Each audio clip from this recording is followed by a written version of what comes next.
Hi, and welcome to this month's History Channel. We're going to be talking about how Rome built the first, or the world's first supply chain network. And we're going to be talking about a bit of a twist between modern logistics and also what was created by, obviously, the Roman Empire. It's a really intriguing history and a bit of a history, not lesson, but just really putting things together of how things evolve over the years, or over the centuries, should I say. It's really interesting to see. Um, Again, we're going to be talking about different networks, but in today's episode, we're going to travel back almost 2,000 years to explore how the Roman Empire built what many historians consider the world's first truly integrated supply chain network. And we'll start to match that and put it together long before containers, aircrafts, customs, software, AI, Rome connected continents moved enormous volumes of goods and created a system that still influences modern logistics today. It's really interesting when we think about that. Again, could an empire survive without supply chain? No trucks, no containers, no aircraft, no internet. Yet Rome still supplied millions of people for centuries. It's incredible. It's an incredible journey when you start to get unravel the history and how things evolved. We talked about the Silk Road, and obviously Rome played a part in within the Silk Road. But now we're just going to concentrate on Rome, and we're going to be covering different historian elements. And the next one we'll talk about origins, about how that survived for many centuries and going through the different areas. But why does Rome matter? Rome controlled much of Europe, North Africa, and Middle East. If you read the historian and the books on it, it's a very interesting read. With a population estimated at 50 to 70 million people at this scale, trade and logistics were not optional, they were essential to the survival, political stability, and imperial power. 70 million of the population, people fed and supplied across the empire, three continents, obviously Europe, North Africa, and the Middle East. Very interesting. Again, before Rome existed, early trading, the Egyptian, Greeks, and lots of things they all engaged in trade across regions and seas centuries before Rome rose to dominance. But again, trade was very fragmented, as we know, when we covered the Silk Road. These civilizations traded in isolated pockets, really. So again, there were no unified networks, no common standards, no integrated systems. And Rome really changed a lot of that. They started with the connections into trade, cohesive continent spanning networks, and so clever at this. It's just an incredible story when you start to really unravel. They always say, what's Rome's greatest achievement? Not conquest, not military power, believe it or not. It's something we always think about. But Rome's greatest achievement was actually creating the connected ecosystems, which we'll talk about today. How many times do we listen on AI or ecosystems? I'm doing ecosystems, I'm doing this, and blah, blah, blah. This was happening centuries and centuries ago. While armies won territory, it was the supply chain that held the empire together because, this is where it's really interconnected. Everything revolves, everything moves. You think supermarkets, you think clothes in the shops, coffee when you go for coffee, when you're eating in a restaurant, when you're driving your car with fuel. Everything is integrated within a supply chain. If supply chain is fragmented, it gets messy or it raises cost.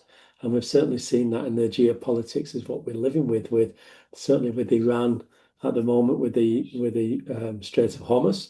And we've certainly seen that in lots of channels when Ukraine, Russia, lots of challenges in there, lots of sanctions when we talk about sanctions. It'll be intriguing to see how Rome dealt with these kind of areas because it's nothing new. It's nothing of a phenomenon.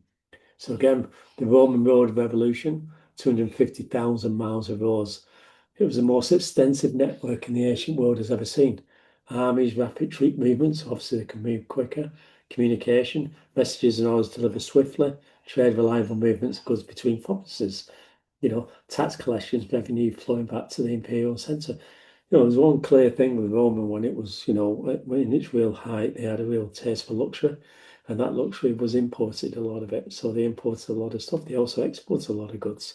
You know, export, import, supply chain. Start to think about that, the modern trade as we see it today. What's changing here? What changed then? Well, what's changing now? AI. You know, all AI is another bump to the changes within the supply chain or to the modern world. Nothing changing. We've had computers, we've had web, the internet, we've had all these calculate, even a calculator when you think about it. You know, things just evolve, and we'll talk about that as we go through. Why roads change? Roman's road networks fundamentally transformed the economics of moving goods. That's clear. It reduced, as we know, the transit times. It lowered costs because efficient routes cut the expense of land transport significantly. Reduced risk, maintain roads meant fewer losses. So again, we could take a few leaves, especially here in the UK, because our roads are an absolute disgrace and our motorways are an absolute disgrace. We could take some real bit of history lessons to know how to deal with things and spend your money in the correct manner. We'll leave it at that. Standardisation begins. So again, what happened there? We had standard measurements, consistent units for weight, volume, and distance across all provinces. Does this ring about standard currency? Talk about currencies. Standard administration, uniform governance record keep from Britain to Egypt. Britain to Egypt. That's a bit of a thing, isn't it? Why is Britain in there? And again, we'll talk about that as we go on. But these three pillars standard remain the foundations of modern logistics. And I've studied this so much, and I've tried to interconnect what I see within our supply chain. And obviously, building when I built the level 4 supply chain management, one of the key areas of that was the history. And I spent a lot of time on that, but I was so intrigued with it. I wanted to tell people about it. And this is why today the podcast is here today for you to hopefully enjoy and get a bit of a history lesson and enjoy. The Mediterranean becomes Rome's highway. The sea was Rome's motorway. Moving cargo by ship across the Mediterranean was dramatically cheaper. Does that not ring a bell?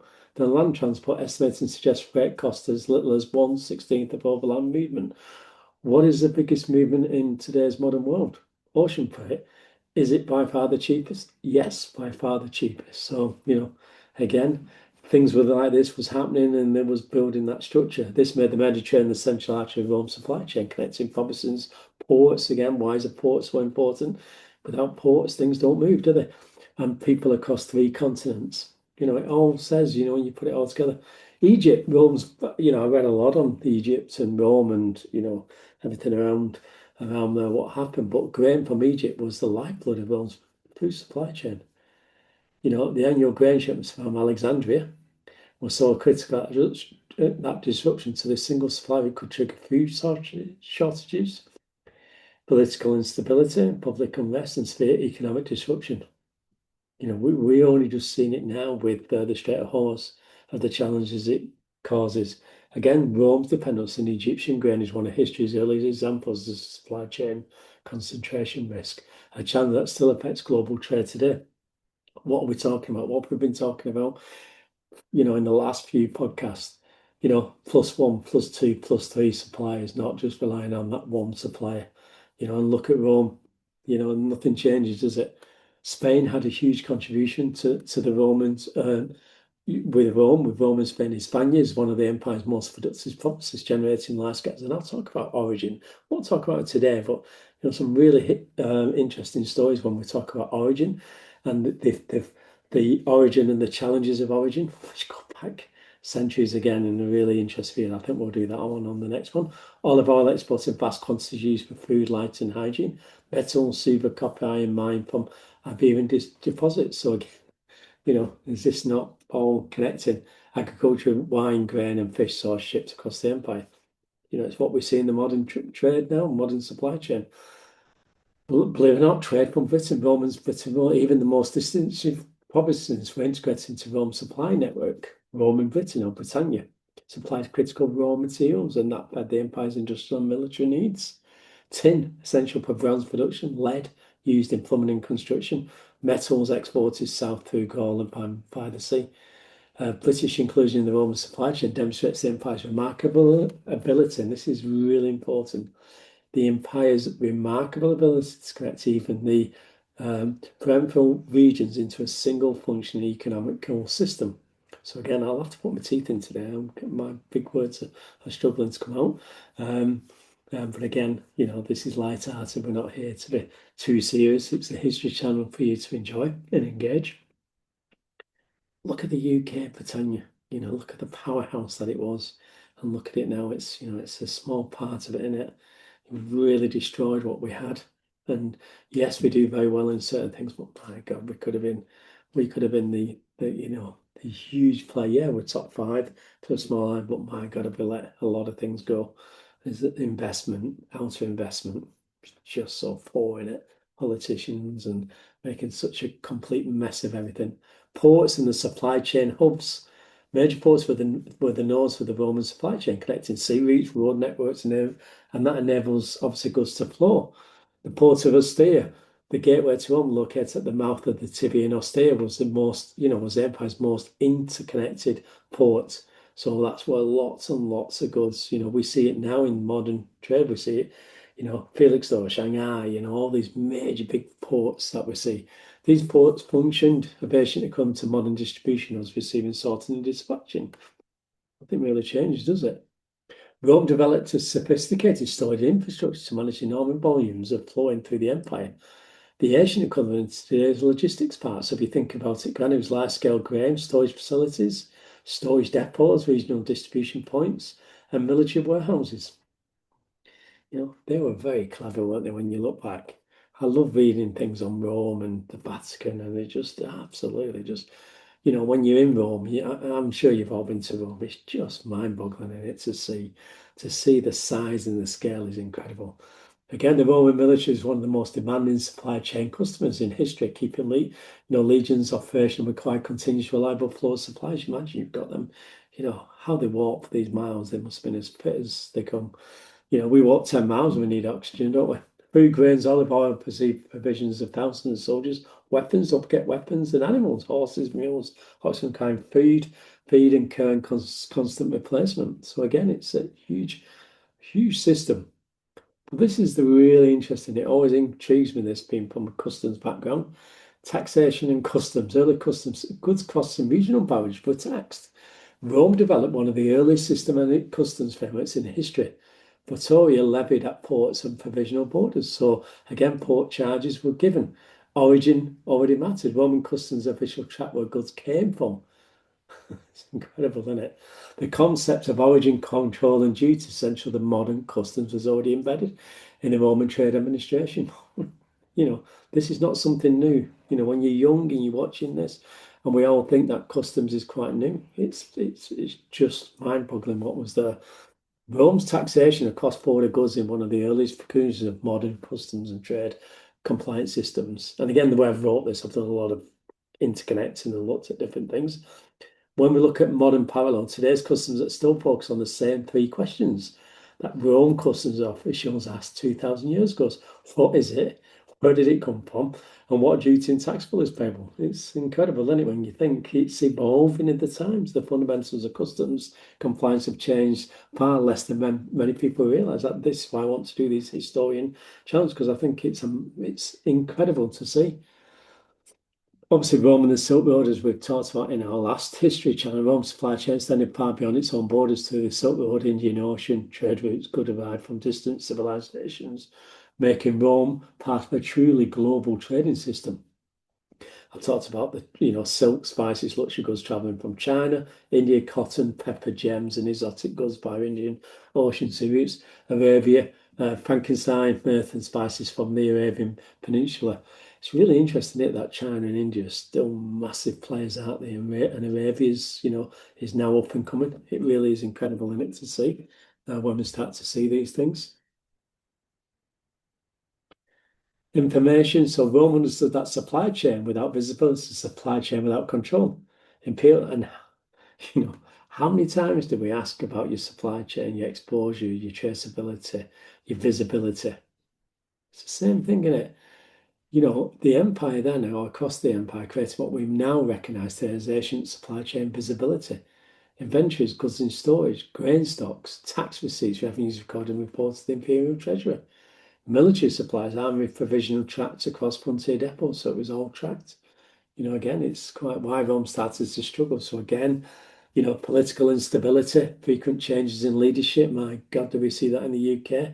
It's frightening to see, and do we not just see in the whole of across Europe? It's just a complete and utter mess.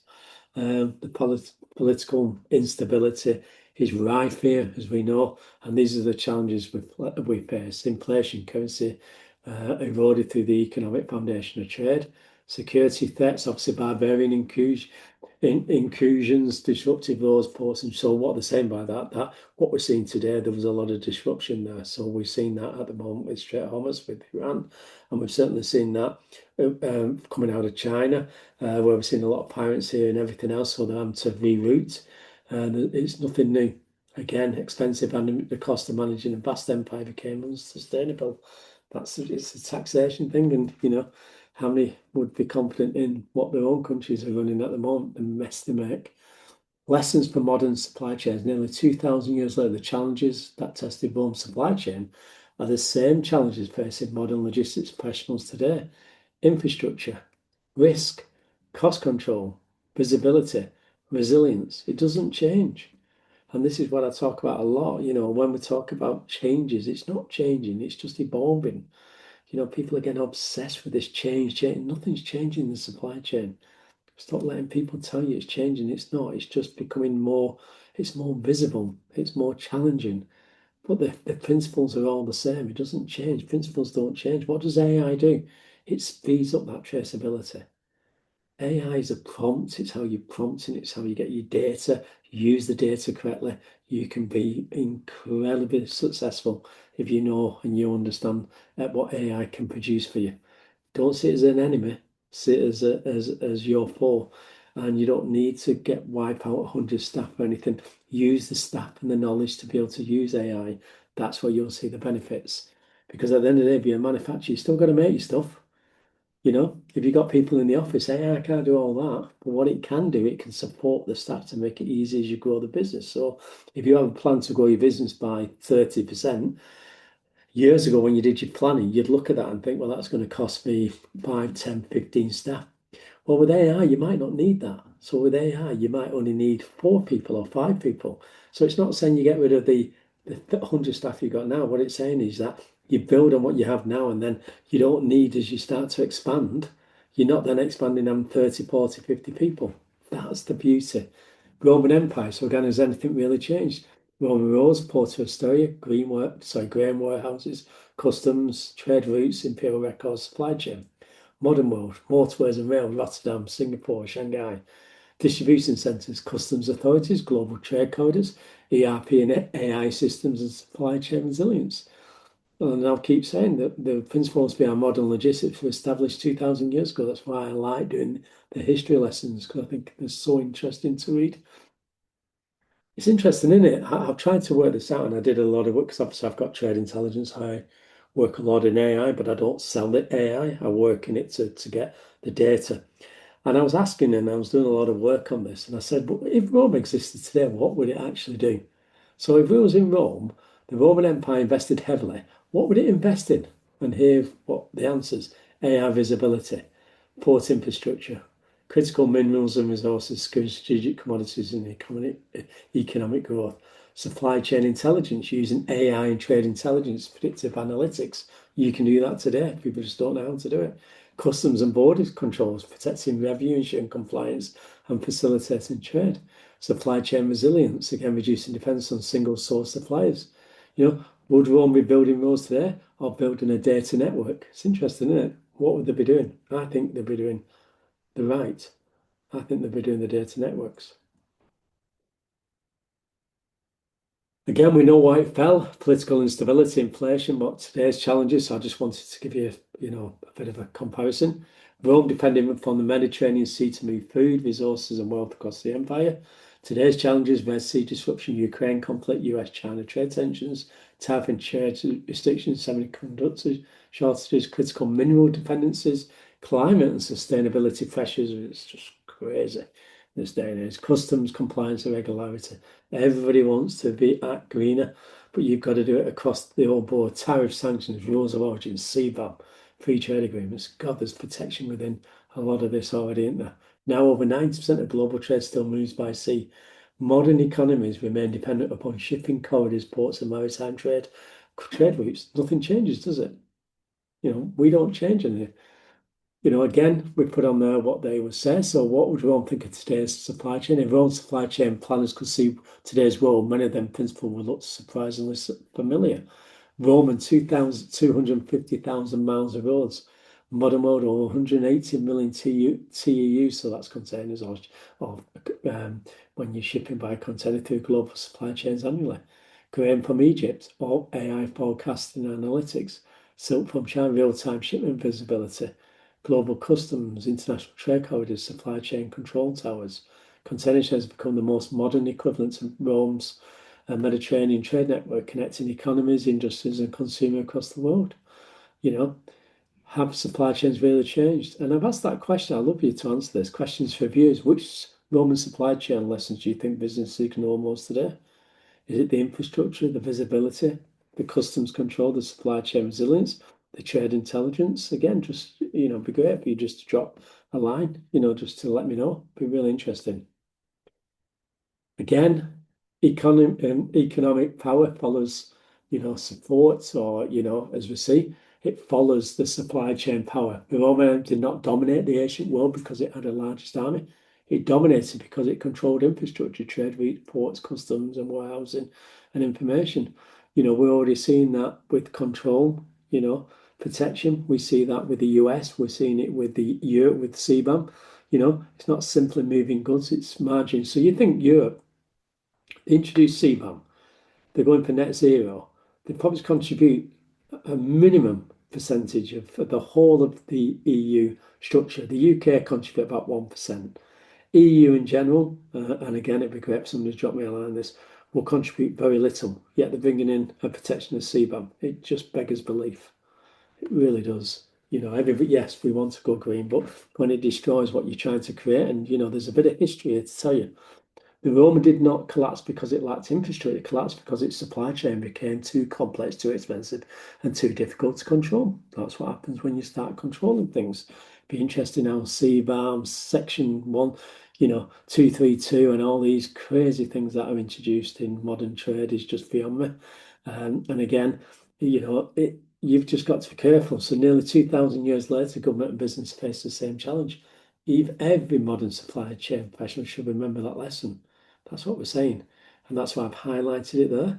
It's an incredible topic to talk about. It really is. Again, we've done the Silk Road. We're going to do the East Indian and the history of customs, history of origin, shipping container, history of Incoterms. Again, please drop me a line if there's any that you want me to add on here. I love doing the history side of it because I do a lot of work on connecting them both together to see where the relevance is then to them and try to connect it. And you normally see that there's not a lot of big changes within there. Again, all we ask is watch our YouTube, all we say is please, subscribe. That's all we're asking. On our website now, we do have trade intelligence on there. We do a lot of data. We can help lots of business with the data. We're not a platform. How many times I get them? I get a platform and I ain't got a clue. I mean, I'm doing AI, I'm writing AI, I'm writing programs. And I get some platforms and I get some like Gamma, brilliant. And then I get things like Canva and all that, and they're absolute nightmare to deal with. So you imagine you've got all that data and you don't know how to use it. Well, they use the people who can know how to use it in themselves. So again, thanks for joining us. I hope you're enjoying that. And again, please drop us a note to see if you're enjoying it and give us some comments. We had some really nice comments on the Silk Road. And again, a lot of work does go into this. Don't underestimate the amount of work that does go into it. And again, thanks for joining us. It's very much appreciated. And we'll see you at our other podcast, which is, again, we have quite a lot of podcasts out there. We're covering lots of topics. So again, please join on a Monday, Wednesday, Friday, and obviously every other Sunday for the History Channel. So again, thanks for joining.